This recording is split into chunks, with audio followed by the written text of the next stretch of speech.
नमस्कार, good evening to all. आज के स्त्री रोग संभाषा सत्र में आप सभी का स्वागत है। आज हम चर्चा करने वाले हैं फीमेल पैटर्न बार्डनेस के बारे में। जैसे आप सभी को पता है, आज के इस युग में हेयर लॉस बहुत ही ज्यादा कॉमन है। ऐसा कोई व्यक्ति नहीं होगा कि जो कहता है कि मेरा हेयर लॉस नहीं हो रहा है।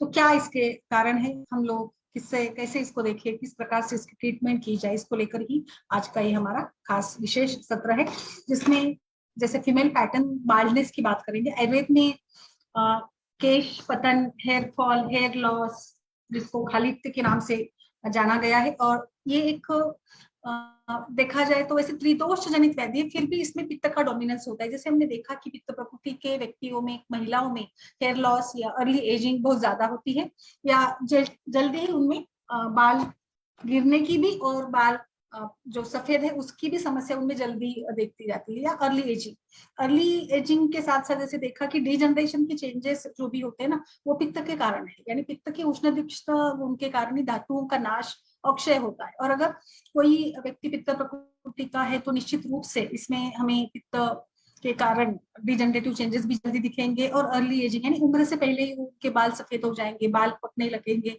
बाल गिरेंगे, टक्कल पड़ना, जिसको हम लोग इंद्रलुप्त के नाम से जानते हैं, एलोपेशिया एराटा। तो वैसे तो एलोपेशिया एराटा या टक्कल या इंद्रलुप्त चाई कहते हैं हम लोग मराठी में, केश पतन यानी हेयर फॉल, इंद्रलुप्त यानी एलोपेशिया एराटा यानी खालित्य, which means the baldness which depends upon the involvement of the dosha. तो दोष इसमें देखा जाए, खालित्य की संप्राप्ति बताते हुए आचार्य बताते हैं कि दोषों का प्रकोप होकर, खास करके पित्त दोष प्रकोपित होकर वो शिरस्थान में जाकर वहां पर दुष्य और अस्थि धातु को दुष्ट करता है, और वहां भी यहाँ इस प्रकार से हेयर फॉल स्टार्ट हो जाता है। जैसे कि यहाँ पे मुख्य रूप से पित्त अकुमुलेशन हेयर फॉलिकल में, हेयर फॉलिकल के और हेयर के बारे में बताना चाहूंगी कि हेयर का एक साइकिल होता है। जैसे हेयर लॉस का भी कैटेगरी है, माइल्ड, मॉडरेट और सीवियर। वहाँ एक्चुअली जो रिटन डॉक्यूमेंट मिलते हैं उसमें ऐसे लिखा है कि 100 डेली आपके अगर 100 बाल गिरते हैं तो इट मे बी नॉर्मल। जैसे हमारे आयु के साथ साथ भी इसका एक जुड़ाव है, कुछ एज के चलते भी, मेनोपॉजल एज में हो या एजिंग के साथ भी। आचार्य सुश्रुत जब एज की डेफिनेशन बताते हैं या वृद्धावस्था के लक्षण बताते हैं, उसमें उन्होंने खालित्य का समावेश किया है। तो एजिंग का भी ये साइन है, पित्त बढ़ जाना ये भी इसका है। और इसके साथ साथ हेयर का अपना फेजेस होते हैं, हेयर का लाइक रिजनरेशन, ग्रोथ, फिर फॉल, फिर ग्रोथ, एक 3 महीने का एक पीरियड होता है। तो कोई भी हेयर फॉल अगर है तो कम से कम आपको उसको कंट्रोल करने के लिए 3 महीने लगेंगे। अभी हेयर साइकिल के बारे में मैं डिटेल नहीं बताऊंगी, क्योंकि हमें क्लिनिकल पार्ट के ऊपर ज्यादा कंसंट्रेट करना है, हमें इसके बारे में सोचना है। तो जो भी सारी संप्राप्ति हमें मिल जाती है तो इसी प्रकार की है कि तेज महाभूत अग्नि, मांद्य और पित्त का प्रकोप होने के साथ साथ ये पित्त जाकर हमारे शिरस्थान के जो भी सारे हेयर फॉलिकल है वहां पर जाके उनको कुपित कर देता है, जिसके उष्णता के कारण केश भंगुर बन जाते हैं, उनकी ब्रिटलनेस बढ़ती है तेज के कारण, और वो उनका पात होने लगता है और वो गिरने लगते हैं। तो इस प्रकार से ये एक रूप से देखा जाए तो ऐसी संप्राप्ति है। कुछ दूसरी संप्राप्ति ऐसी भी बताते हैं कि वात का जो वृक्ष गुण है, उस वृक्ष गुण के चलते केश भंगुरता बढ़ जाती है, और जो खास करके मेनोपॉज में या एंड्रोपॉज में पुरुषों में देखी जाती है। तो केश भंगुरता है, इसके साथ अस्थि व स्रोत की दृष्टि, अस्थि मज्जागत धात्वाग्नि का मंद होना। जैसे हमने देखा कि केश यह अस्थिज घटक है, अस्थि के मल के रूप में या अस्थि के उपधातु के रूप में इसका वर्णन किया है। कल भी हमने डेंड्रफ का सेशन देखा था, इसमें ये सारी बातें मैंने आपको बता दी थी। तो बिल्कुल अभी इसके कारण क्या है, केश और अस्थि धातु का संबंध तो हम सभी जानते हैं। लाइक हमने देखा कि बोन की जो मॉर्फोलॉजी है, बोन की एनाटॉमी है, फिजियोलॉजी है, इसमें प्रोटीन का बहुत इंपॉर्टेंट है, यानी आहार में प्रोटीन रिक्वायरमेंट जरूरी है। प्रोटीन हो तो बाल बढ़ते हैं, जो लोग प्रोटीन युक्त खाना खाते हैं उनमें अच्छे बाल देखे जाते हैं। तो ये भी इसका को रिलेशन हम लोग देख सकते हैं। तो इसके कारण क्या है, कारणों की बात करेंगे तो मुझे लगता है क्लीनलीनेस से लेकर कई सारे इसके कारण देखे जाते हैं। बहुत सारे इसके कारण है, पानी है दूषित, जो दोष है या फिर अग्निमांद है और फिर धातु क्षय है, कुछ क्रॉनिक डिसीजेस के चलते ट्यूबरक्लोसिस है, एड्स है, पोस्ट कैंसर हेयर लॉस है, हायर एंटीबायोटिक्स या कीमोथेरेपीज के कारण। तो जैसे बहुत ही हमने देखा है कि जो भी सारे कैंसर की ट्रीटमेंट चलते हैं ना उसके बाद तो बाल गिरते ही है। क्यों गिरते हैं? तो यहाँ पे जो कीमोथेरेपी के लिए जो अत्यंत अधिक केमिकल युक्त जो एंटीबायोटिक्स या मेडिसिन यूज किए जाते हैं ना, उसके चलते यहाँ पे पित्त का प्रकोप या उष्णता के कारण भी बाल गिरने लग जाते हैं। महिलाओं के कारण देखेंगे तो there are n number of causes है। थायराइड में हाइपो या हाइपरथायराइड दोनों में भी थिनिंग ऑफ हेयर, ये भी पैटर्न देखा गया है। और डेंड्रफ है इसका कारण, आयु है, प्रेगनेंसी के बाद भी बाल गिरते हैं, प्यूबर्टी के एज में भी बालों में चेंजेस आते हैं, मेनोपॉज के एज में भी चेंजेस आते हैं। सो बहुत सारे कारण ऐसे हैं कि मुझे लगता है इसको हम लोग समझ लेते हैं कि क्या इसके कारण है। तो इनमें आपको जो आप हेतु देखेंगे ना पेशेंट्स में, तो इस प्रकार से देखिएगा। पीसीओडी में भी कई बारी कुछ ऐसे लक्षण मिलते हैं। पीसीओडी में दो प्रकार के लक्षण होते हैं, बाल तो गिरते ही है, हेयरफॉल है, बट इसके साथ कई बारी अननेसेसरी ग्रोथ भी होती है, यानी चेहरे पर बाल उगाना, जो हार्मोनल इम्बैलेंस का कारण है। तो हार्मोनल इम्बैलेंस के चलते भी आपको हेयर लॉस होता है। कई बार ऐसे पेशेंट्स आते हैं ना कि अचानक से टक्कल पूरा, लाइक ऐसे भी है ना कि पूरे बहुत जो हमारे आईब्रोज है वो भी लॉस हो जाता है। आईब्रोज का लॉस, जो हमारे यहाँ के आईलिड के बाल है उसके लॉस, एलोपेशिया, तो ये इसका कारण कई बार मिलता भी नहीं। तो सीरियस टाइप का स्ट्रेस इसमें दिखता है, स्ट्रेस, टेंशन, ये भी इसका कारण है। पीसीओडी भी इसका कारण हो सकता है। तो ऐसे कई सारे कारण हैं, और एनीमिया इसका कारण हो जाता है। कई हायर मेडिसिन के चलते हैं, हाइपोथायराइडिज्म है, और प्रेगनेंसी के दौरान, प्रेगनेंसी के बाद में आयरन की डिफिशियंसी के एनीमिया में, ऐसे सभी में हमको ये सारा दिखता है। तो अभी जो केश है ये अस्थिज घटक है, तो केश बढ़ने के लिए क्या चाहिए? अस्थिज भाग चाहिए। अस्थिज भाग यानी calcium, phosphorus, protein, vitamin D, तो इनकी डिफिशियंसी भी हो तो भी हेयर लॉस हो सकता है। तो इस प्रकार से जरा हमें सोचना पड़ेगा कि ये केश और अस्थि का क्या संबंध है, इसके कारण क्या है। अभी हेयर ग्रोथ को जैसे मैंने बताया कि हेयर ग्रोथ का साइकिल होता है, तो अब आपके हेयर जो भी बढ़ेंगे ना एक विशिष्ट साइकिल से बढ़ेंगे। ऐसे 2-4 दिन में हेयर ग्रोथ नहीं होती है, क्योंकि अस्थि धातु का पोषण होने में ही ऑलरेडी 21 डेज लगते हैं। तो इसके बाद जाकर कहीं केश का पोषण होगा। तो कम से कम जैसे मैंने बताया कि 3 महीने का काल तो हमें यहाँ पेशेंट्स के लिए तो देखना ही पड़ेगा। तो बिल्कुल जो बल का क्षय है, क्योंकि केश या कोई भी जो उपधातु या मल के रूप में है, उसके धातु का बल अगर अच्छा होता है तो उनमें केश संपत्ति दिखी जाती है। जैसे धातुसार की बात करेंगे तो मुझे लगता है कि अस्थि धातुसारता में केश काफी अच्छे होते हैं। वैसे केश के बारे में शुक्र धातुसारता में भी केश काफी अच्छी मात्रा में पाए जाते हैं। रससारता में भी है। मेदसारता में केश बहुत ज्यादा चिकने और लचीले और शाइनी और ग्रीसी टाइप के हेयर्स वहां पे मिल जाते हैं। तो तीनों दोषों की संप्राप्ति हमें मिल जाती है, बट खास करके पित्त का प्रकोप और वात की रुक्षता के कारण ही बालों का नाश होता है। जैसे प्रकृति के हिसाब से देखे जाए तो वात प्रकृति में बाल इतने अच्छे होते ही नहीं, बालों का कलर भी काला नहीं होता है, भूरे और स्प्लिटेड एंड स्फुटित केश, रुक्ष केश, बाल बैठते नहीं है, थोड़ा सा भी इधर उधर हो जाए तो बाल बिखरे जाते हैं। पित्त प्रकृति में थीनिंग जल्दी है, और 25-30 की उम्र में ही बाल पकना गिरना शुरू हो जाते हैं। उनके बाल कभी काले भी नहीं होते हैं, रेड कलर के कपिल वगैरह टाइप के हैं। केवल सिर के बाल नहीं, बट दाढ़ी के भी बाल ऐसे होते हैं। कफ प्रकृति को सुकेशनी कहा गया है। तो अभी आगे बढ़ते कि हमने संप्राप्ति को देखा, हम इसके कारण क्या है, फीमेल्स में बहुत सारे कारण है, तो इन सभी कारणों का विचार भी हमें करना है, उसके साथ हमारी ट्रीटमेंट चलेगी। तो सबसे पहले तो ट्रीटमेंट प्लान में दीपन पाचन ही करना पड़ेगा। और एक बात मैं यहाँ पर बताना चाहूंगी कि जो फीमेल में, खास करके फीमेल पैटर्न का जो बाल्डनेस है, उसमें जो हेयर लॉस होता है ना, वो भाग से होता है, यानी सेंट्रल पार्ट से होता है।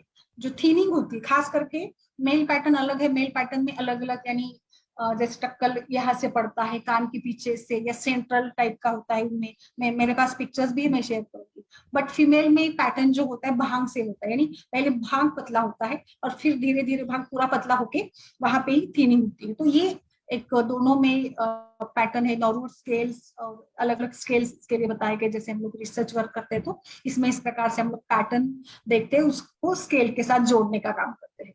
तो फीमेल में ये ध्यान रखिएगा कि बालों का जो थीनिंग है ना, ये भांग से शुरू होता है। तो जैसे ही कोई महिला बताती कि भांग बढ़ गया है, तो इसीलिए बीच बीच में भांग को भी हमें चेंज करते रहना है, साइड चेंज करते रहना है, ताकि एक ही बाल अगर होता है तो भी थिनिंग जल्दी होती है। तो बहुत बार ऐसे हेयर स्टाइलिस्ट बोलते हैं कि आप बाल चेंज करो, ब्यूटी पार्लर वाली बोलती है कि आप हेयर स्टाइल चेंज करेगा, बाल पतले हो रहे हैं। तो सेंटर टाइप से महिलाओं के बाल पतले होते हैं, और इनको आप प्रेगनेंसी, प्यूबर्टी और मेनोपॉज के साथ जरूर सोचिएगा। जैसे मेनोपॉज में तो कॉमन ही है, जैसे देखिए मेनोपॉज या वृद्धावस्था में वातजनित अवस्था है तो डिजेनरेटिव चेंजेस होते ही, धातु क्षय है। तो क्या करना है हमें बालों की ट्रीटमेंट के लिए? सबसे इंपॉर्टेंट है रसायन, पोषण करना है।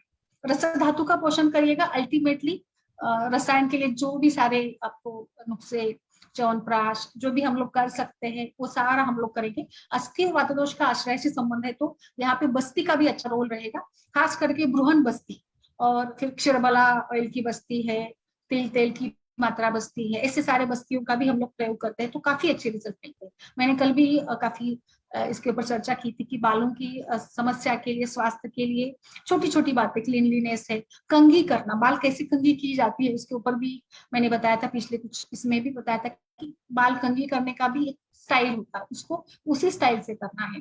कुछ लोगों को बाल कंघी करने का कंटाला, बट कंघी क्यों करना है? कंघी करते समय भी हमारा पैटर्न ऐसे होना चाहिए कि हर तरफ से हमारे बालों को हम लोग सहलाए। उसका उद्देश्य यह है कि ब्लड सर्कुलेशन बढ़ेगा, और जितना ब्लड सर्कुलेशन, ब्लड सप्लाई अच्छा होगा उतना आपके बाल बढ़ने के लिए भी मदद होगी। तो ये भी आप ध्यान में रखिएगा कि आपकी कंघी कैसी करना है, और कंघी को लेकर भी आपको सोचना है कि कैसे कंघी करेंगे। वो भी मैं आपको और थोड़ा डिटेल में बता दूंगी। तो सबसे पहले तो मैं सजेस्ट करूंगी दीपन पाचन। दीपन पाचन के लिए अस्थि मज्जा पाचक का प्रयोग करिएगा।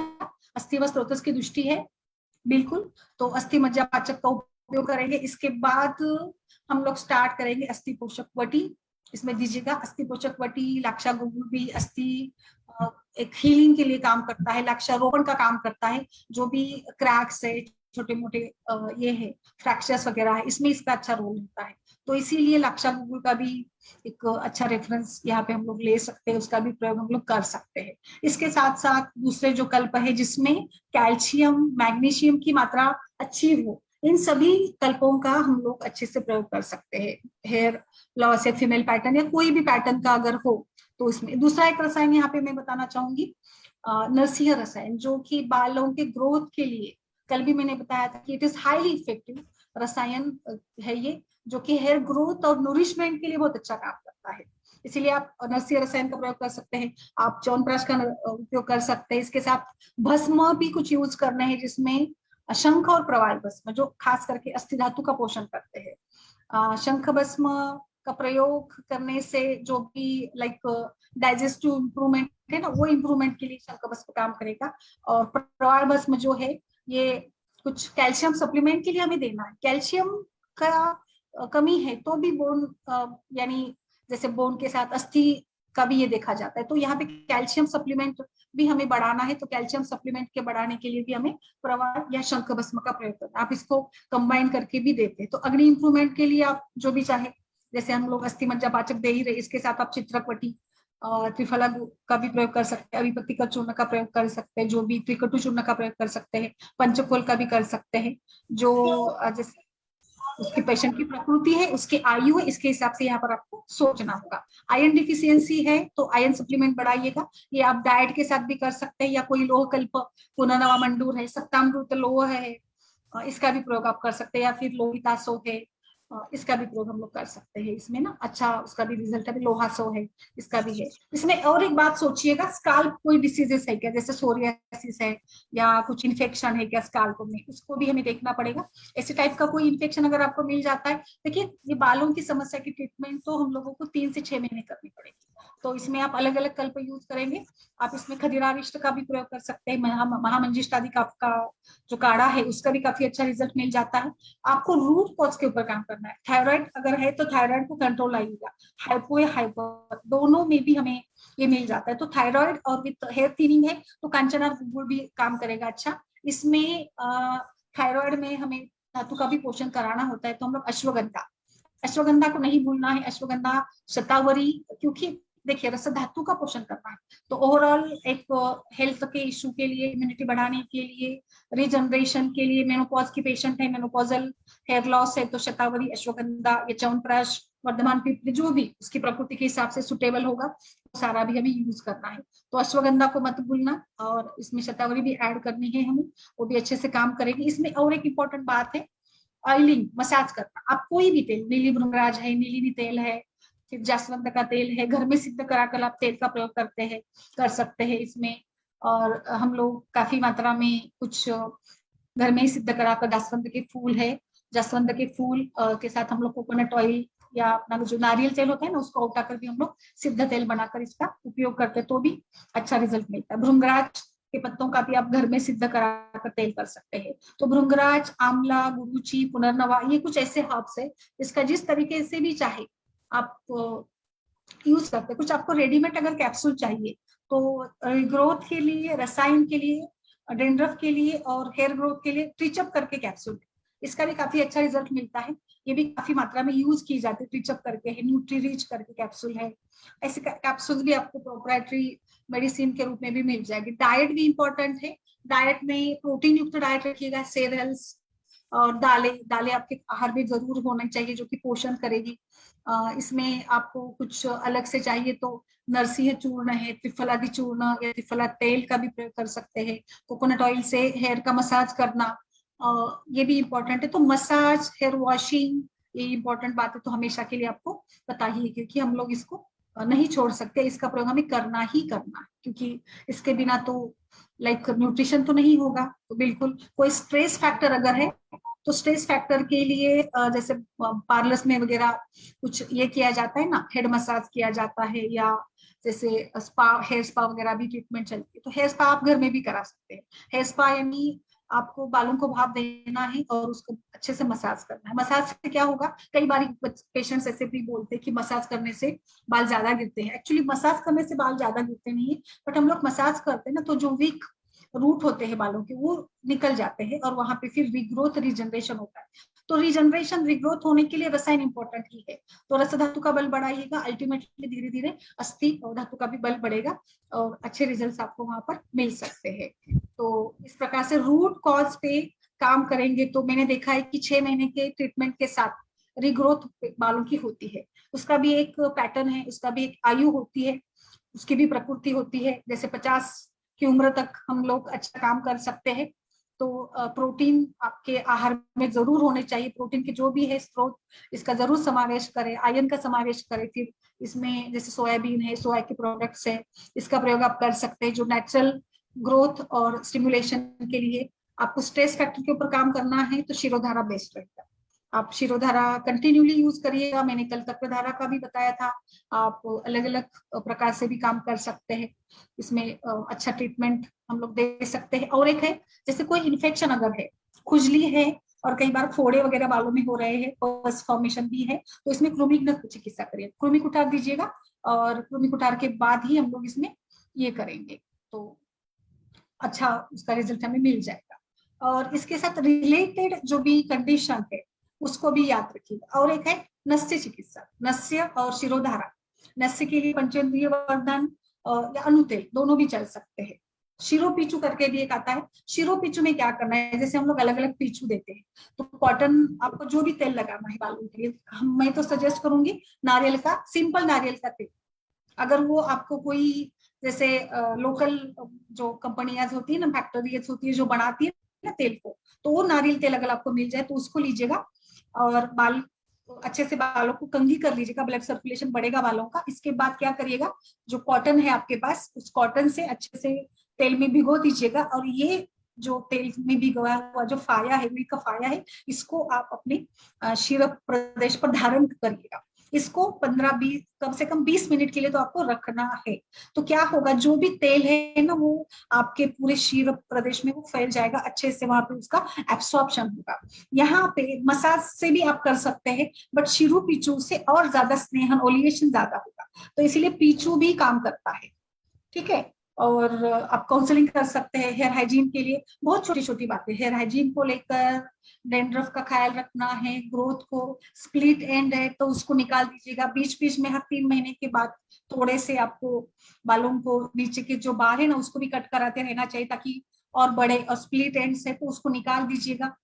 तो ये भी एक शिरोपिचु भी हम लोग करेंगे, रसायन चिकित्सा करेंगे, शिरोधारा कर सकते हैं, सिरावेद या रक्तमोक्षण, जहां पर आपको कुछ अरुणशिका, फोड़े, दारुणक ऐसी स्थिति मिलती है, उसके कारण अगर ग्रोथ नहीं हो रही है तो आप सिरावेद भी करा सकते हैं या रक्तमोक्षण भी इसमें अच्छा माना गया है, तो आप वो भी करा सकते हैं। कृमिघ्न चिकित्सा, फिर रसायन चिकित्सा, और अगर आप चाहें जैसे पेशेंट की पूरी स्थिति देखिएगा और उसमें कुछ अलग से कंप्लेंट्स भी है, जैसे थायराइड की समस्या है तो हम लोग बस्ती के साथ भी इसकी ट्रीटमेंट करा सकते हैं, यानी बस्ती भी हम लोग दे सकते हैं। कल कुछ मैंने आपको तेलों के बारे में बताया था, हस्तिदंत मशी करके भी आती है, बट मेरे विचार से आजकल तो ये नहीं मिलता है, तो इसीलिए थोड़ा इसके ऊपर हम लोग को बोलना भी ठीक नहीं रहेगा। बट अगर आपको मिल जाता है तो ऐसे बोला जाता है कि हस्तिदंत मशी लगाने से तो कहीं पर भी बाल उग जाते हैं, यानी बहुत ही अच्छा वो रिजल्ट देने वाला होता है नुस्खा। तो बिल्कुल इस प्रकार से हम लोगों को सोचना है। और एक बात, अभी प्रेगनेंसी के इसमें तो पोषण की जरूरत होती है, तो वहां पे पोषण बढ़ा दीजिएगा, रसायन बढ़ा दीजिएगा, तो हेयर लॉस नहीं होगा। कई बारी महिलाओं में ये भी होता है कि डिलीवरी के बाद, ये बहुत ज्यादा पेशेंट्स आते हैं कि डिलीवरी के बाद बाल गिर रहे हैं, तो डिलीवरी के बाद बाल क्यों गिरते बताइए? क्योंकि अल्टीमेटली रसधातु का जो स्तन्य है, स्तन्य प्रवर्तन होता रहता है ना, तो स्तन्य के प्रवर्तन के समय हमें अधिक ज्यादा नरिशमेंट की, अधिक ज्यादा पोषण की जरूरत है, जो रस धातु का बल बढ़ाए। अगर आपके खान पान में सारा जैसे मेथी का लड्डू है, फेनुग्रिक सीड्स है, या सीसम का समावेश करेंगे, मेथी की सब्जी है, कुछ ये इसका अगर आप प्रयोग करते हैं और आपका लैक्टेशन भी अच्छा है और आपको रस धातु की मात्रा भी अच्छी है, निश्चित रूप से मुझे नहीं लगता कि सूतिका अवस्था में ये समस्या आ सकती है। तो आप सूतिका अवस्था में अगर पेशेंट है तो नूरिशमेंट की तरफ ही ध्यान दीजिएगा। इसके साथ जैसे ये इसमें वाता का भी रोल रहता है, तो पेट साफ होने पर भी ध्यान दीजिएगा। आप दीपन पाचन के बाद थोड़ा अनुलोमन करके फिर रसायन अगर करते हैं तो भी चलेगा, जरूरत पड़े तो बीच में ब्लड लेंटिंग, रक्तमोक्षण कराइएगा। बट डे केयर में, डेली केयर में बालों को साफ करना, कंघी करना, कंघी करने का कंटाला बहुत करते लोग, तो मेरे हिसाब से दिन में 4 से 5 बार कंघी करना चाहिए। और कंघी भी ना क्या कैसे करनी, कंघी को भी पार्टिंग करके करना है आपको, मतलब ऐसे बस ऊपर ऊपर से अपनी कंघी कर ली तो नहीं चलेगा, तो पार्टिंग करिएगा और फिर पूरा लाइक एक पार्ट आपने कंघी कर ली, उसको नीचे से फिर पीछे से ऐसे पार्टिंग करके आप कंघी करिएगा, तो ब्लड सर्कुलेशन इंप्रूव होने में मदद मिलती है। 1 मिनट।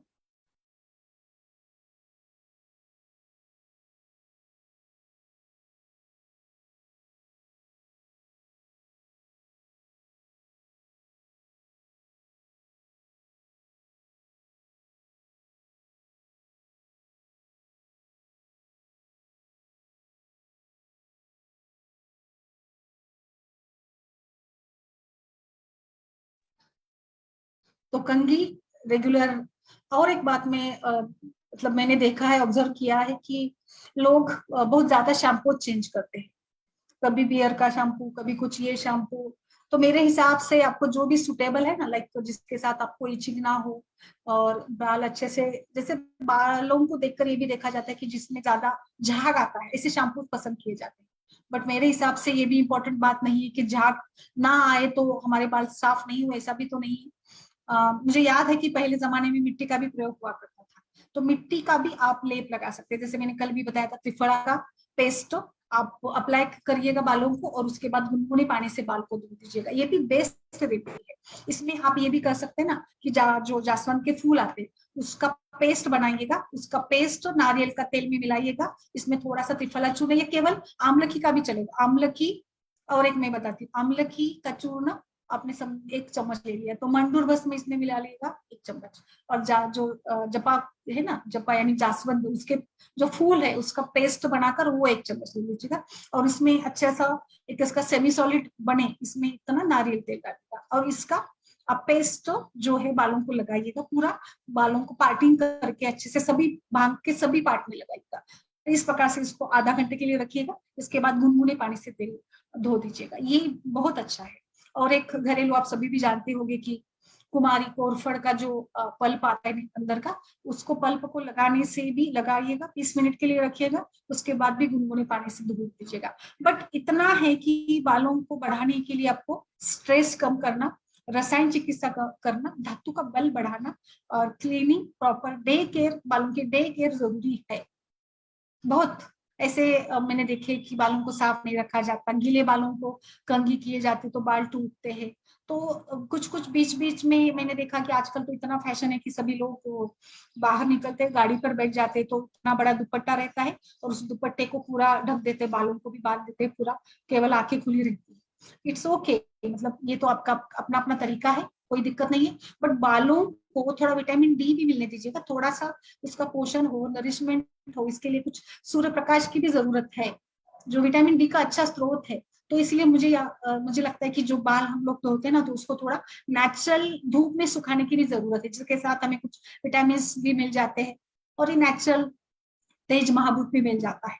और एक दूसरी बात, आपने स्कार को बांधना है तो बांधिए बिल्कुल, क्योंकि आतप सेवन ये भी पित्त प्रकोप का हेतु है, जो जिसके कारण भी repeated exposure to extra ultraviolet rays और उष्णता ये भी ठीक नहीं है। बट हमेशा ढककर रखना ये भी ठीक नहीं है, तो इसीलिए ये भी याद रखिएगा। तो सूतिका अवस्था में पोषण के ऊपर ध्यान देना जरूरी है, थोड़ा सा नेचुरली रस धातु के कारण नेचुरल थोड़ा थिनिंग होना जरूर होता है। बच्चा जब तक स्तनपान करता है तब तक ये चलता रहेगा, बट जैसे जैसे बच्चा बड़ा होता है तो उसको हम लोग बाकी ओरल या अन्नाद अवस्था में ओरल हम लोग या बाहर का खाना देने लगते हैं, तो धीरे धीरे माँ की भी इंप्रूवमेंट होगी। कुछ महिलाओं में ये भी देखा जाता है कि डीयूबी, अतिरिक्त रक्तस्राव, जैसे महिलाओं में आयरन लॉस ज्यादा होता है, बिकॉज पुरुषों की तुलना में आयरन लॉस ज्यादा है क्योंकि मेंस्ट्रुएशन के कारण, तो आयरन की रिक्वायरमेंट भी ज्यादा है, तो इस रिक्वायरमेंट नहीं हो पाती है और रक्तस्राव अधिक है, ब्लीडिंग अधिक है, तो इसके चलते भी बाल गिरते हैं। तो पोषण, ओवरऑल बात आती है पोषण के ऊपर ही, न्यूट्रिशन के ऊपर ही बात आती है, जिनका जितना न्यूट्रिशन है उतना अच्छा। और ऐसा कुछ नहीं कि एज के साथ बाल बढ़ते रहेंगे, कुछ ऐसे भी व्यक्ति को मैंने देखा है कि 40-45 के एज में भी बाल उनके अच्छे खासे बढ़ सकते हैं। तो ये थोड़ा सा नेचुरल आपकी प्रकृति टेंडेंसी, आपका पोषण, विल पावर, इसके ऊपर भी डिपेंड करेगा। तो सबसे इंपॉर्टेंट है स्ट्रेस को कम करना, और बाकी सारा अस्थि धातु, वात दोष, पित्त दोष और केश, इनका संबंध परस्पर, पेट साफ होना, अच्छी भूख लगना और पोषण होना, ये भी जरूरी बातें हैं। तो अग्निमांद्य को करेक्ट करिएगा, इसके बाद विरेचन करवाइएगा, और फिर जैसे मैंने बताया इंटरनल मेडिसिन में पोषक वटी, लाक्षागुगुल और तेल मालिश डेली, लेप लगाना, पेस्ट एप्लीकेशन, कृमिघ्न चिकित्सा, यही जो भी कोई भी टाइप का खालित्य है तो उसके लिए तो यही इंपॉर्टेंट फैक्टर्स होते हैं। तो ये मेरी तरफ से था। मैंने फीमेल पैटर्न हेयर लॉस का मैं यहाँ पे आपको पिक्चर भी शेयर करती हूँ ताकि आपको पता चले। वैसे तो आपको पता ही है, जैसे मैंने बताया, भांग से ही ये हेयर लॉस होता है, भांग से ही। यस मैम, नमस्कार सभी को। आपका भी कुछ अनुभव हो, और जो मैंने कल आपको बताया था गोंद का जरूर यूज करिएगा मैम, ये मेरा अनुभूत है, बहुत ही अच्छा इसका रिजल्ट मिलता है। गोंद को छोटे मैम किसका result?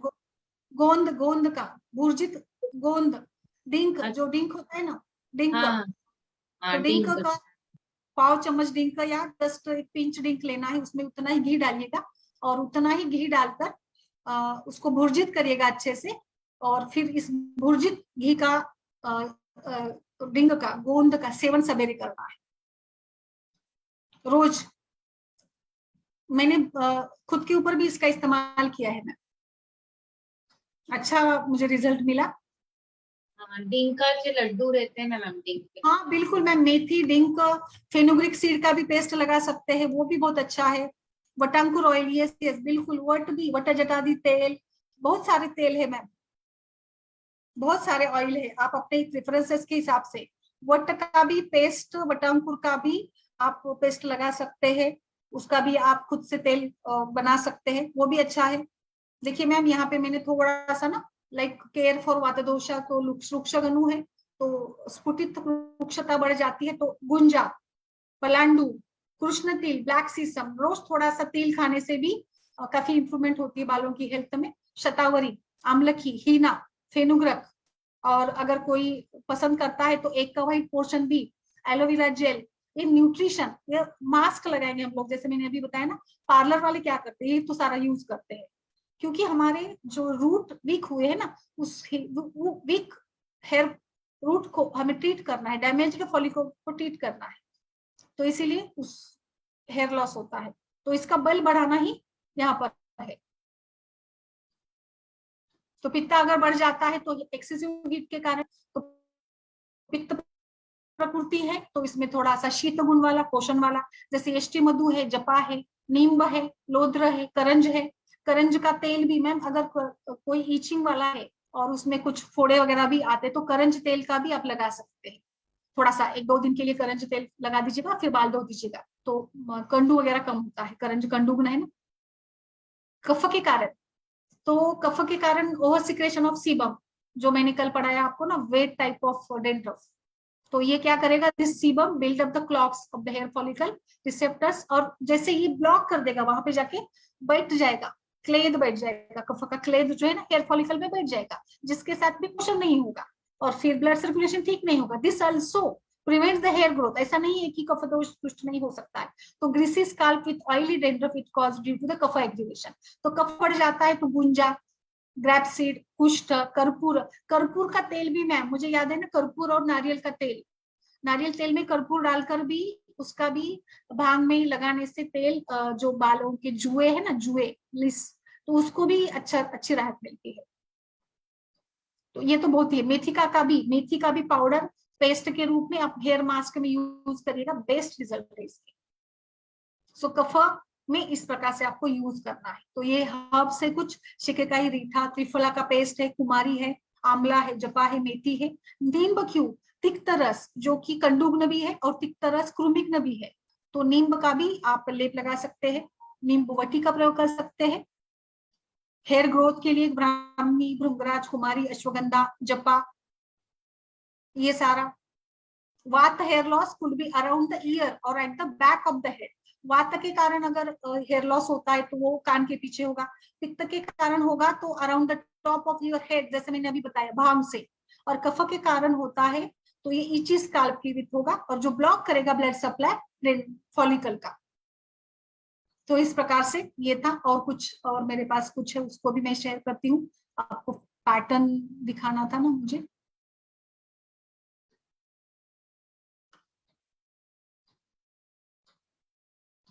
Female pattern hair loss, बालों को लेकर एक बड़ा ही ये होता है हर किसी का, क्योंकि बाल हमारे व्यक्तित्व का हिस्सा है ना, तो बालों को लेकर चिंता भी होती है, बट चिंता ना करना ही इसके लिए ज्यादा अच्छा बेहतर होगा।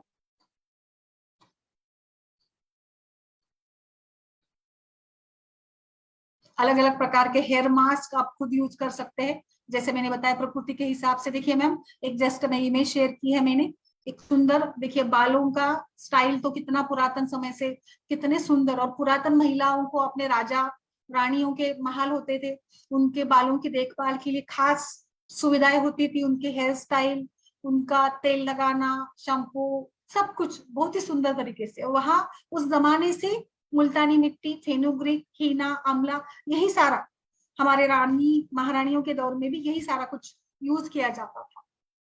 देखिए हेयर स्टाइल अलग अलग टाइप की पुरातन काल से, अभी ऐसा नहीं कि हम लोग मॉडर्न हो गए तो अभी हेयर स्टाइल तो पुराने जमाने से चलते आ रही है, उल्टा वहां तो इतनी वैरायटी थी, पुरुषों के भी हेयर स्टाइल हुआ करती थी।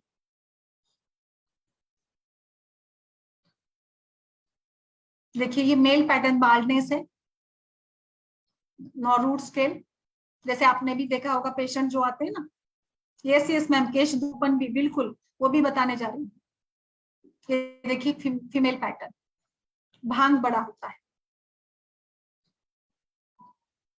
Soap, gentle soap, moisture, oil, coconut, almond, rich protein, rich diet. आप टोपी पहनिए उष्णता से बचने के लिए, हैट्स पहनिए, तो हैट का फैशन, फैशन के लिए हैट नहीं पहनते हम लोग, तो बालों को बचाने के लिए पड़ते हैं ना। रेगुलर स्लीप, मॉइस्चर, ये सारा भी है इसमें। केमिकल से दूर रहिएगा, कोकोनट वगैरह का तेल, सन प्रोटेक्शन, चंदन, ये सारा है इसमें। कूलिंग फूड यूज करेगा, पित्त के एसिडिक फूड कम यूज करें, क्योंकि ये पित्त को बढ़ा देगा ना, तो इसके कारण भी, जैसे मैंने आपको कीमोथेरेपी या कैंसर के ट्रीटमेंट के बाद हेयर लॉस होता है, तो मॉइस्चर रखना है बालों को, बट बहुत ज्यादा भी मॉइस्चर नहीं करना है। तो इस टाइप से मुझे लगता है अभी आपने धूपन के बारे में मुझे बताना था, इसमें शायद इस इमेज में मैंने इसीलिए लिया था। यस मैम, दिस पिक्चर में भी धूपन बिल्कुल जैसे आपको मैंने अभी बताया था ना आपको कि थोड़ा सा धूप में टहलना चाहिए। तो अगर इतना समय आपके पास नहीं है, तो अगर आप धूपन नहीं ले सकते, धूप नहीं डायरेक्ट ले सकते हैं, तो धूपन करिएगा। पहले के जमाने में खास करके इंस्ट्रूमेंट हुआ करते थे, जैसे आज हम लोग भाप लेते हैं ना, भाप का इंस्ट्रूमेंट आ गया ना, तो वैसे ही धूपन का। तो बालों को आज हम लोग हेयर ड्रायर का यूज करते हैं, बिल्कुल ना करें, हेयर ड्रायर की जरूरत नहीं। बालों को नेचुरली ही ड्राई करिएगा। क्या फैशन आ चुका पता नहीं, हर घर में हेयर ड्रायर होता है। मैं तो बिल्कुल रिकमेंड नहीं करती, बिल्कुल हेयर ड्रायर की जरूरत नहीं। क्यों, बालों को नेचुरली सूखने देना चाहिए। और इम्पोर्टेंट बात, धूपन भी करिएगा, यानी नहाने के बाद बाल सुखाने के लिए धूपन किया जा सकता है। या जैसे मैंने आपको अभी हेयर स्पा बताया, उसमें भी स्टीम दी जाती है, भाप दी जाती है। भाप जैसे हम लोग बाष्प स्वेदन करते हैं ना, स्नान के बाद स्वेदन करते हैं, तो इसी प्रकार से आप ऑयलिंग करिएगा। उसके बाद टॉवेल से गर्म पानी में टॉवेल भिगोकर उस पर भी आप स्वेदन करा सकते हैं। या फिर जैसे हमने कुछ इंस्ट्रूमेंट मिल जाता है ना रेडीमेड धूपन का, जैसे स्टीमर मिल जाता है, स्टीमर से आप बालों को भी धूप दे सकते हैं, बट लाइट धूप दीजिएगा, क्योंकि जैसे उष्ण गुण अधिक मात्रा में भी नहीं देना चाहिए। तो ये भी प्लान में आएगा, ट्रीटमेंट प्लान में आएगा। Are you getting now? तो पेट साफ होना, रसायन कर्म, विरेचन, स्नेहन, पोषण, धूपन, बस्ती। बस्ती में क्या, कौन सी बस्ती देगी बताइए मुझे माधुरी जी, कौन सा बस्ती यूजफुल रहेगा इसमें? हम तिक्तशीर बस्ती दे सकते हैं। यस यस, तिक्तक्षीर और गृहन बस्ती है ना। Rohan. Yes yes yes, doctor Pankaj, आहार्यु की खीर हम लोग दे सकते हैं। यस, और कुछ? मैम किसकी खीर आपने बताई? आहार्यु की, आहार्यु क्या बोलते हैं मैम इसको इंग्लिश में, हिंदी में क्या बोलेंगे इसको? आहार्यु, अड़ीब, अड़ीब ना, अड़ीब खीर है। आहार्यु, आहार्यु की अब हम डिलीवरी के बाद नहीं देते क्या हाँ आहार्यु की? अड़ीब, अड़ीब वही अड़ीब। अड़ीव, अड़ीव।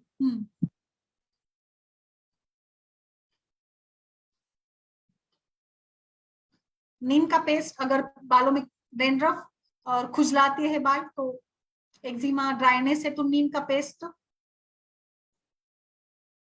वो भी कंडीशन के लिए यूज करेंगे। और मैम कंडीशनिंग का भी एक फैशन है, मुझे तो नहीं लगता कि जेल कंडीशनर, बहुत ज्यादा आजकल हेयर प्रोडक्ट्स आ गए। आई डोंट नो कि इसमें केमिकल्स कितने हैं, तो उसको थोड़ा देखकर आपको यूज करना होगा।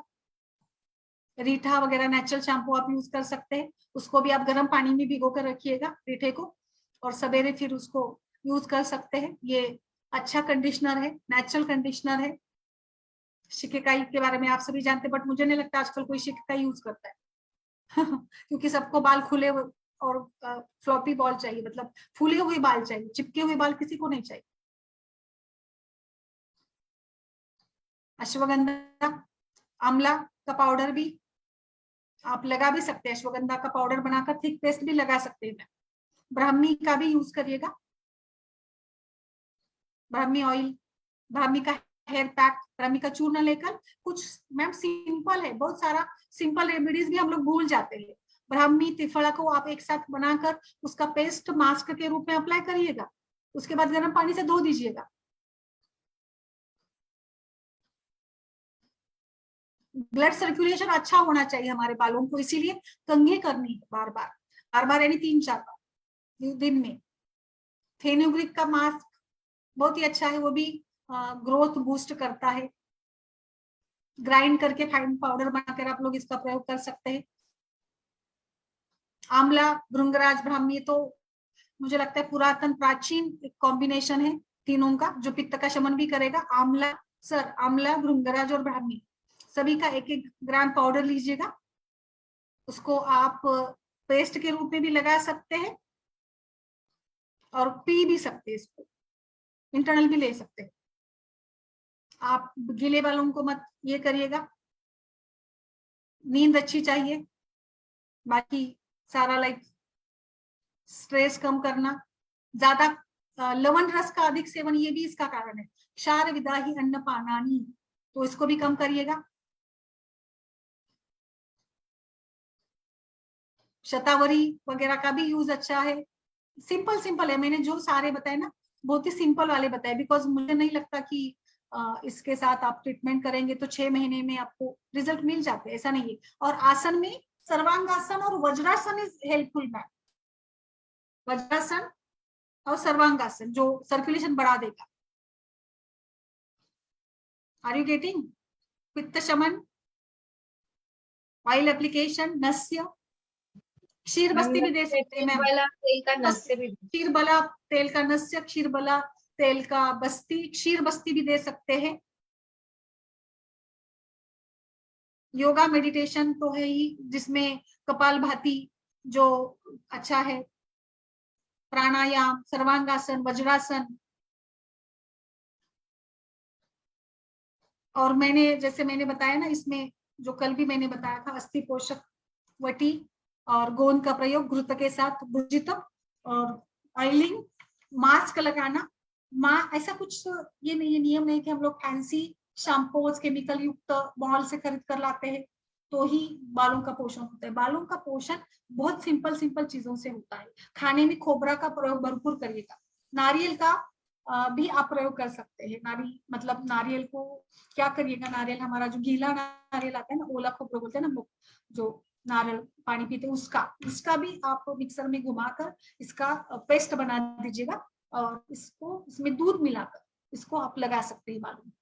तो खोबरा नारियल खाने में समावेश करें, नारियल का तेल लगाए, नारियल को पाउडर के रूप में, पेस्ट के रूप में भी अप्लाई कर सकते हैं। ये भी बेस्ट।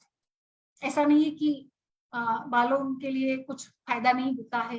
कई बार ऐसे सुना जाता है कि नहीं बाल तो बढ़ते ही नहीं है, मेरे बाल तो खराब है। बट ओवरऑल आपको हेल्थ इंप्रूवमेंट करनी होगी तो बाल बिल्कुल बढ़ेंगे। ये सपना जी, फ्लैक्सीड, यस मैम, फ्लैक्सीड और फेनुग्रीक दोनों का भी बहुत ज्यादा आजकल प्रचलन है। अलका जी आप क्या यूज करती है बताइए? Is there any experience? Doctor Vikas? Madam कुछ लोगों को क्या होता है कि सिर अंदर से बहुत गर्म रहता है टेंशन वगैरह की वजह से। सिर जो है अंदर अंदर की मैं बात कर रहा हूँ, ऐसा लगता है कि अंदर जो है कि कुछ गर्म चीज चल रही है। तो ये पित्त का ही मेन माना जाएगा या वात कफ का भी होगा? पित्त का ही होगा एक्चुअली ना। इसमें जैसे गर्म लगता है तो पित्त प्रकृति का भी होगा। तो इसमें ना हमें लाइक शिरोधारा या कुछ प्रवाल भस्म का प्रयोग करना है जो पित्त का शमन भी करेगा। और कैल्शियम रिच भी होता है ना प्रवाल भस्म, तो वो भी होगा इसमें। या च्यवनप्राश या गुलकंद भी खाने को लगा सकते हैं। न्यूट्रिशन चाहिए सर इसमें। तो मैडम इसमें जैसे कोई तेल हमने बनाया आंवला वगैरह प्रियंगू वगैरह करके, तो तिल तेल क्या पित्त को बढ़ा नहीं देगा? हल्का गर्म तो होता ही है तिल तेल, ये लगा सकते थोड़ा हैं? होता है, नहीं लगा सकते सर, ऐसा तो कुछ नहीं। एज ए मेडिसिन लगा सकते। इतना नहीं बढ़ेगा पित्त की, तिल तेल लगा दिया तो एकदम से पित्त बढ़ेगा। तिल प्रकोपक है, ऐसे आप तिल खाते हैं वो भी गर्मी के दिनों में खाते हैं तो पित्त का प्रकोप होगा। But as a treatment part it's okay, ma'am वो इतना जो नहीं आपने होगा। गोंद कटीरा बताया था, उसमें हाँ आपने जैसे बनाया तो सुबह कितनी मात्रा में लेना है और उससे सर, कितनी देर बाद पानी पी सकते हैं? मतलब जो मेजर पानी, मान लो 1-2 ग्लास पानी पीना है तो। नहीं सर इतना पानी नहीं पीना है ना, जैसे हम लोग उसको निगल सकते हैं ना उतना ही पानी पीना है। इसमें गोंद कतीरा तो घी में कितना भुर्जित लेना करके। होता है सुबह? कितना मात्रा कितनी आपने बताई थी? बहुत कम, पाव चम्मच, एकदम 1/4 टीस्पून, एकदम पाव चम्मच, कम मात्रा में लेना है। आप घी ज्यादा डाल सकते हैं, कोई दिक्कत नहीं है। घी डालिए ज्यादा, क्योंकि घी का कुछ मतलब इतना घी क्यों यूज करना है, एक तो उसको मतलब मॉइस्ट कर सके। और ऐसे हम लोग गोंद को भूनेंगे तो अच्छा भूनेगा नहीं, तो घी डालते तो अच्छा भून भी जाता है, वो टेस्ट खाने में भी होता है क्योंकि चिपक कर बैठ जाता है ना गोंद मुंह में। अच्छा। तो इसलिए घी में डालकर अगर पीते हैं ना तो वो अच्छा रहेगा। और थोड़ा सा 1 कप बस गर्म पानी पी लीजिएगा, बहुत ज्यादा पानी पीना नहीं आपको। और 1 घंटे बाद आपको कुछ खाना है क्योंकि उसको डाइजेस्ट भी हो, वो खाए भी अच्छे से। अच्छा अच्छा, जैसे मान लीजिए 1 घंटे से पहले प्यास वास लगे तो पानी तो पी सकते हैं ना? पी सकते सर, इतना कुछ इसमें टेंशन की बात नहीं है। अब यू कैन, सवेरे आपने ब्रश कर लिया, पानी पी लिया, उसके बाद 10-15 मिनट बाद गोंद को खा लीजिएगा, भुर्जी तब तक बढ़ा दीजिएगा। और उसके बाद थोड़ा गर्म पानी पी लीजिएगा, फिर 1 आधा घंटे बाद नहा धोकर नाश्ता करिएगा। मैम एक मैंने चीज खाया और। है इसको, मैंने मैम खाया है इसको खुद तो से। ये मतलब कितने दिन में, मतलब क्या ये नए बाल भी उगा देता है क्या? जैसे जो जहाँ पे जैसे ब्लॉकेज वगैरह है उसमें भी फर्क पड़ेगा इससे? हाँ रिजल्ट्स मिले हैं सर, रिजल्ट्स मिले हैं सर, रिजल्ट्स मिले हैं। बट उसके साथ आपको बाकी भी सारी ट्रीटमेंट करनी होगी। जैसे मैंने बताया कुछ इंटरनल मेडिसिन भी लेने होंगे। अच्छा, एक मैडम ने कल बताया, शायद अलका जी ने बताया था कि वो जो हरसिंगार का पत्ता होता है, जैसे इसका लीच थेरेपी कोई नहीं कर सके तो हरसिंगार का पत्ता है उसे भी रफ होता है, तो शायद उसे भी रफ करने पे फर्क पड़ता है। ऐसा कुछ आपने भी देखा है क्या, या ऐसा कुछ आपने देखा कोई रफ चीज रगड़ने पे, जहाँ पे जैसे बाल्डनेस है तो वहां पे फॉलिकल्स खुल जाते हैं, ऐसा कुछ है क्या? आई थिंक रबिंग के कारण सर्कुलेशन बढ़ता होगा। और इसके हर श्रृंगार का, मैम बताइए अलका जी आपने क्या बताया था? हाँ सर, मैंने नहीं बताया था, वो I think Rachna Tripathi madam है, उन्होंने बताया था शायद।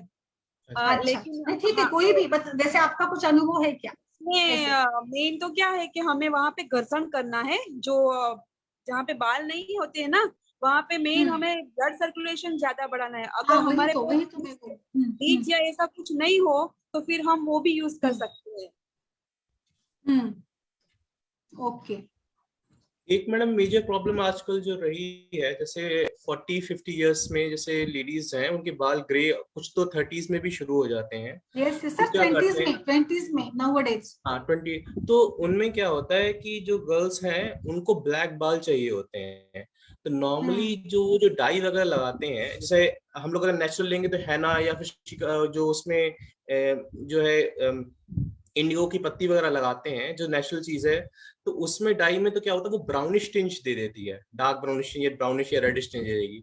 लेकिन जो सर मैं बताऊं, अभी जैसे मैंने ना, आप मतलब आप बोल रहे कि कलर के बारे में, मैं बताऊं अभी मैंने ना फिलहाल जस्ट लास्ट हफ्ते में नीले, पीले, हरे, एक साथ रेड, ब्लैक और ग्रीन, ये बालों को कलर, मतलब ऊपर के बाल ब्लैक थे, नीचे का रेड था एक लेयर, एक ग्रीन था।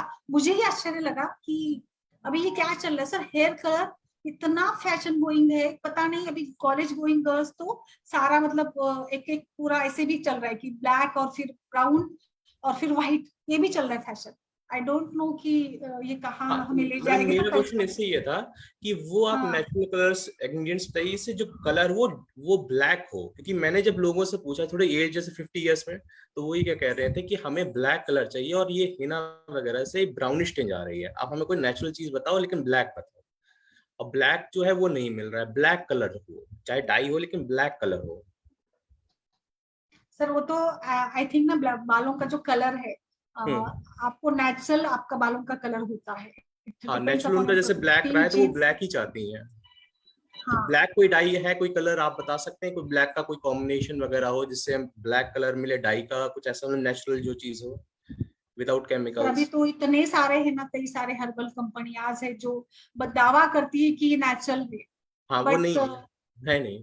नहीं, जैसे हिना वगैरह पुराने जमाने पे लगाया जाता है, हिना और इंडिगो लगाकर, लेकिन वो ब्राउनिश टिंज दे रहा है, ब्लैकिश नहीं दे नहीं पा सर, रहा है इसमें वो। ब्लैक भी आता है ना, इसमें ब्लैक भी शेड आते हैं।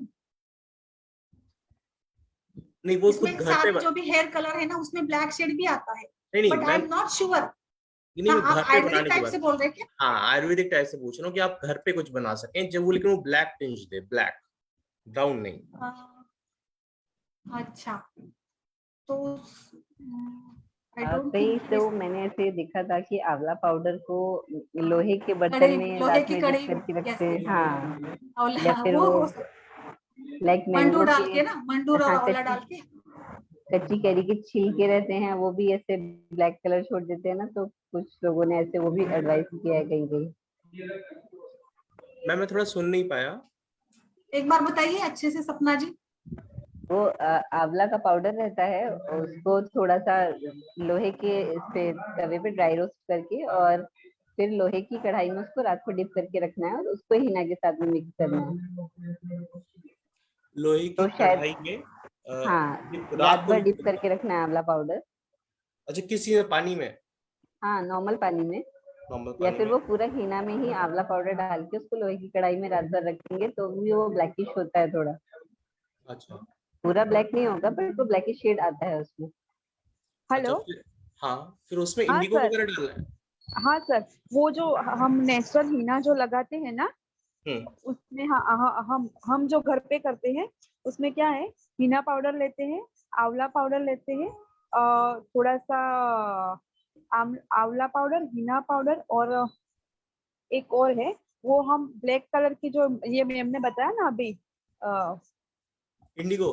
नहीं नहीं नहीं नहीं, लोहे के बर्तन में लेते हैं, उसमें हाँ दही या फिर छाछ जो होती है तकर, उसके साथ मिक्स करके 1 या 2 दिन आप रहने दोगे ना, तो उससे जो आप ब्राउनिश कलर जो बोल रहे हैं ना, वो नहीं आएगा सर।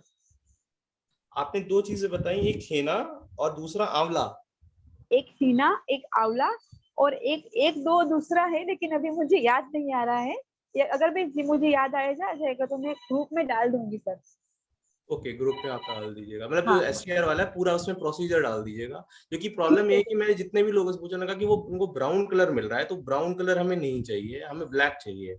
जी जी और जी। वो अगर उनको ब्लैक मिल जाएगा वो इमीडिएटली टर्न कर लेंगे, क्योंकि मैंने उन्हें बताया था कि इन सब में इतनी कैंसरस प्रॉब्लम्स होती हैं, आपको एलर्जी हो जाएगी, ये हो जाएगी, लेकिन उनका अभी तो हमारे पास ऑप्शन नहीं है, आपको मैं दो।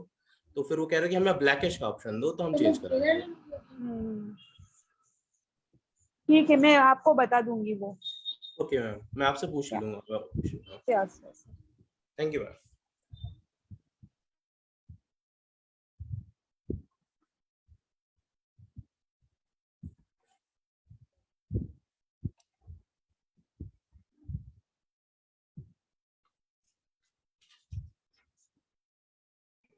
हेलो।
हाँ डिस्कस करिए ना आप लोग, और कुछ है?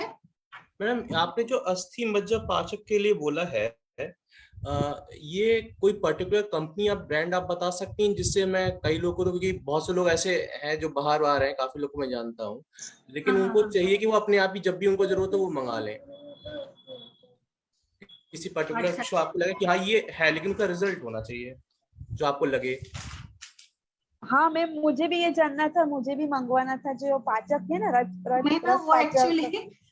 हाँ हाँ हाँ, मेरे पास अभी नंबर वो था, मैं मतलब मिल नहीं रहा ना, इसीलिए मैंने नहीं भेजा आप सभी को। सपना जी का भी मुझे आया मैसेज, मुझे टाइम नहीं मिला, कहीं बाहर थी मैं कल और आज, इसीलिए थोड़ा सा मैं देती हूँ आपको।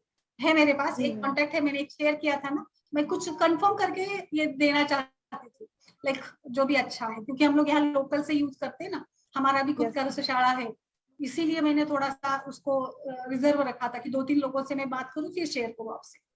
हाँ ऐसे नहीं होना चाहिए ना कि आपको रिजल्ट नहीं मिले। मैं करती हूँ जी आज, मैम। कल तक कर दूंगी मैं आपको, है ओके ना। मैम। डॉक्टर हाँ उषा जी ने भी डाला है कि अभिपत्तिकर चूर्ण का भी अच्छा रिजल्ट मिल जाता है। बिल्कुल, अभिपत्तिकर भी पित्त का शमन करता है, तो उषा जी आप भी आइए सेशन में। Doctor Priyanka Patil, yes. और कुछ केस है डॉक्टर अमित सर, और कुछ है मैम डिस्कशन के लिए, या फिर रुके हम लोग? मैम इज वो देयर एनीथिंग? आपने जो गोंद बताया है, तो वो वही गोंद है ना जो लाइक लड्डू वगैरह में यूज करते हैं? वो हाँ गोंद कतीरा तो अलग मैम, है। जो एक्चुअली ना, मैंने देखिए गोंद कतीरा मुझे पता नहीं, हम लोग महाराष्ट्र में तो गोंद यूज करते हैं, गोंद कतीरा उसी का टाइप है। तो जैसे जैसे कि अभी गेहूं के भी 2-3 वैरायटी मिल जाती है, वैसे ही आप खाने की गोंद लीजिएगा, कोई दिक्कत नहीं है। कुछ ओके। गोंद कतीरा का भी प्रयोग करते हैं, वो तो मुझे पता है, यूपी या उधर दूसरे साइड में उसको गोंद कतीरा कहते हैं।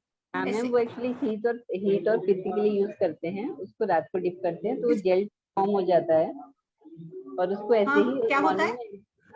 में गोंद कतीरा जो होता है उसको पित्त के लिए, हीट एसिडिटी वगैरह के लिए यूज करते हैं, हाँ और अच्छा उसको अच्छा डिप करके अच्छा रखते अच्छा। हैं तो एक जेल जैसा फॉर्म हो जाता है। तो उसको मॉर्निंग हाँ में थोड़ा वो चिपका हुआ होगा गोंद तो कतीरा। अच्छा हो जाता है तो उससे। आप मुझे मैंने लगता है यूज ना नहीं किया मेरे है, but हिसाब मुझे से, क्योंकि देखने गोंद से कतीरा सुना हमने यहाँ पे यूज नहीं किया, तो हम लोग ना हाँ, सिंपल मैम। वाली गोंद मिल जाती है ना, जो खाने के जो ड्राई फ्रूट वाला दुकान होता है ना, ड्राई फ्रूट्स लेते हैं ना, उसके साथ वो जो गोंद मिलती है वो लीजिएगा। हाँ ओके। तो मैं गोंद कटीरा ही है ना, क्योंकि यहाँ पे हम लोग गोंद कटीरा उसकी गोंद के लड्डू वगैरह खाते हैं उसमें खाने जैसे। की गोंद जो भी आपको हाँ मिले। हाँ, अच्छा अच्छा। हाँ अच्छा, यस सर, वो वाली लड्डू वाली ही गोंद लेना है। एक चीज लड्डू और वाली। पूछनी थी। हम हाँ। लोग जैसे गोंद कटीरा आपने सुबह बता दिया, बाकी टाइम किसी लड्डू वगैरह में गोंद कटीरा खा सकते हैं, या गोंद कटीरा की कोई डेली लिमिट होती है कि ये आप इससे ज्यादा ना खाएं, ऐसा कुछ रहता है जैसे किसी और डिश एक्चुअली वगैरह मुझे बनाए तो? लगता है ना गोंद कम ही मात्रा में खानी चाहिए, कम ही मात्रा में खानी चाहिए, क्योंकि हम लोग लड्डू में भी कम मात्रा में डालते हैं ना गोंद। और हाँ, वो गोंद बहुत खास कम करके मात्रा ना में डाला जाता है। गरम ठंडी के दिनों में ही यूज की जाती है गोंद, वैसे हम लोग बाकी दिनों में तो नहीं खाते, या फिर सूती का अवस्था में। जैसे जहाँ पे पोषण की जरूरत है उनके लिए गोंद के लड्डू बनते हैं, जिनका अग्नि अच्छा हो, और अग्नि अच्छा विंटर सीजन में होता है, हेमंत ऋतु में होता है, तब हम लोग इसको खाते हैं, बाकी तो ग्रीष्म या इसमें तो नहीं खाना है। ये नहीं, तो गोंद हेडेक कटीरा के ठंडा करने के लिए, पेट को ठंडा करने के हाँ, लिए समर में खाया जाता है, कोई डिश खाई जाती है जो खाया मुझे। जाता है। सर हमारे यहाँ तो मेरा मतलब गोंद कतीरा मैंने तो कभी उसका ये नहीं किया, हम लोग एक ही गोंद यूज करते हैं। हाँ, वो गोंद के लड्डू वैसे मिल नहीं खाए हैं मैंने। हाँ ठंड के दिनों में, क्योंकि गोंद कतीरा अलग से वैरायटी तो मैंने यहाँ पे महाराष्ट्र में नहीं, पता नहीं, अभी वो दुकान होता है ना इससे सब रॉ मटेरियल का, उसमें अलग अलग वैरायटी का होगा। मैम, हेयर फॉलिकल्स जिसके ब्लॉक हो गए हों जहाँ पे, उसका कोई सिंपल घरेलू कोई चीज हो जो वो बंदा खुद कर सके, जो मैं उसे बोल सकूं किसी को कि भाई ये आपके होंगे, आप ऐसा कुछ कुछ क्योंकि अगर आप कहेंगे कि जो धूपन, धूपन करे, मसाज, लेप, धूपन, लेप लगा के धूपन कराइएगा, धूपन से थोड़े ब्लॉक खुल जाएंगे। ओके, धूपन मतलब वही स्टीम का उसे दें, स्टीम का या गर्म कपड़े, गर्म टॉवेल लेकर उसको ये करना, बालों को पैक कर देना, वो भी हो जाए। और उसको कंघी भी बताइए, दिन में 3-4 बार कंघी कराने को लगाए, वो भी इंप्रूवमेंट होगा सर्कुलेशन में, क्लॉक्स खुलेंगे, है ना। एक चीज पूछनी थी, जिसका जैसे मैंने बताया कि स्काल्प में बहुत ज्यादा जैसे अंदर गर्म हो गया है, जैसे बहुत अंदर गर्म रहता है, तो कई बार ये बताते हैं कि रात में आप जो है या दिन में आप टॉवल एक भीगी हुई रखें उसके ऊपर, या रात में रखें भीगी हुई, तो आपको उससे आराम मिलेगा। ऐसा रहता है कि ये बालों को नुकसान हो? भीगी हुई टॉवल, भीगी हुई टॉवल रात में जैसे बहुत ज्यादा गर्म जैसे रहे, इसको नींद वगैरह भी इस वजह से डिस्टर्ब हो जाती है, लेकिन गर्म की बात मैं बता रहा हूँ कि स्काल्प अंदर से गर्म रहता हो। सर ना, मैं बताऊं, सिंपल नारियल का तेल लगाकर अच्छा मालिश करके सोए तो भी हो जाए। ओके। बाकी कुछ ज्यादा करने की जरूरत नहीं है ऐसे। और फिर वो ठंडी चीजों का इस्तेमाल करे खान पान में, ठंडी चीजें जैसे पित्त का शमन कराने के लिए गुलकंद खाए, ऐसे गर्म लगता होगा। या फिर आप जैसे नशे भी नासा में भी आप करा सकते हैं, नासा ही शिरसोद्वारम, तो नासा में गोघृत डालकर सोए, थोड़ा सा जैसे नशे कराते 2-4 बूंद लगाकर, तो वो भी शीत गुण बढ़ा देगा और उसको हीट नहीं लगेगी, है ना। It is okay. Yes ma'am. Okay, चलिए फिर अनुमासिक आज के वटी लिए के लिए भी शेयर कर दीजिएगा कॉन्टेक्ट। आसानुमासिक वटी हाँ मैम। नंबर क्या? वो हाँ मैम, यहाँ पे ठीक है, अवेलेबल नहीं होती मैम मुझे है, याद है, नॉर्थ मुझे में याद है। बेसिकली मुझे आप सभी के लिए भी लाइक ये करना था, मतलब अच्छा मेडिसिन वाला कोई, बट वो रह जा रहा है थोड़ा सा, मैं देती हूँ, बिल्कुल कल तक दे दूँ, ओके मैम। है ना। ओके, चलिए फिर थैंक यू कल मिलते हैं। ओके, चलिए नमस्कार। थैंक यू सभी को। मैम।